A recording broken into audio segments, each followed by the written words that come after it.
গাজীপুরের কাপাসিয়ায় গোপালগঞ্জের যে ৫ জনকে হত্যা করা হয়েছে তাদের জানাজা পাইককেন্দি পঞ্চপল্লী মাদ্রাসা মাঠে অনুষ্ঠিত হয়েছে একটু আগেই।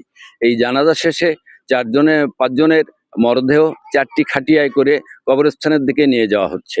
এই ৪টি খাটিয়ার মধ্যে শারমিনের ছোট ২ কন্যাকে একটি খাটিয়ায় নিয়ে যাওয়া হয়েছে। এছাড়া বাকিদের আলাদা আলাদা খাটিয়ায় নিয়ে যাওয়া হয়েছে। এই ৫টি কবর পাশাপাশি খোঁড়া হয়েছে এবং এখানেই তাদেরকে দাফন করা হবে। এই কবরস্থানটি পাইককেন্দি ইউনিয়নের উত্তর চরপাড়া গ্রামে।